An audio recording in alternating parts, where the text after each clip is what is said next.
Kalau dululah himpunan ini dibuat, sudah tentu kita melihat kalimat orang-orang tertentu. Hari itu dah buat mistake. Mistake hari itu apa dia? Memberi gambaran kepada orang ramai bahawa pemotongan 65%. Kali ini, mai lagi sekali ke Kedah, beri harapan kepada peladang-peladang. Berapa? Apa harapan dia?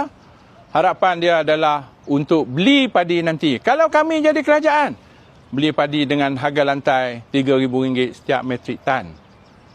YB, hari itu ni, masa YB perintah dan sebelum tu, tidak pernah naik harga lantai pun walaupun RM100. Tak. Yang naik harga lantai 2 kali ni, zaman kerajaan Madani. Naik RM100 daripada RM1,200 kepada RM1,300, naik RM200 daripada RM1,300 kepada RM1,500. Zaman kerajaan Madani. Itu satu.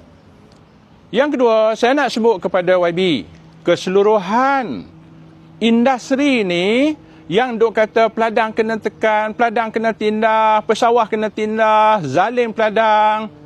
Antara yang terbesar adalah apabila konsesi yang disambung semula. Selama 10 tahun, yang tanda tangan siapa dia? Tan Sri Muhyiddin. Zaman YB. Jadi kalau nak sebut bahawa kena tekan, kena tindah, konsesi itulah yang telah menyebabkan kerajaan sekarang terikat. Nah, terikat kerana konsesi itu telah memberi jaminan kepada swasta untuk tak berurus untuk apa juga yang berkait dengan industri padi.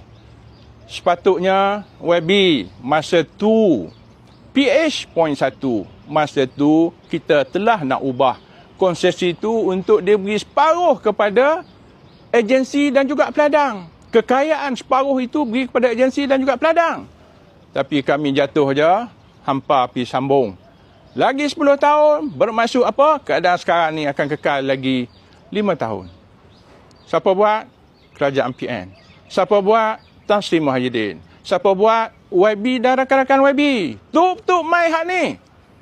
Nah, sebut bahawa nak bagi RM3,000 per metrik tan. Hipokrasi apakah ini?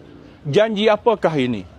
Jadi kepada rakyat di luar sana, kepada peladang di luar sana, pesawah di luar sana, inilah bentuk janji mulut, hipokrasi politik pembangkang yang hanya melihat kepada nak undi, tapi apabila mereka perintah hari itu pun, bukan saja tak buat apa, tapi menyambung konsesi yang menyebabkan kalau nak sebut peladang kita ditekan, peladang kita ditindah, itu adalah puncanya. Okey, terima kasih.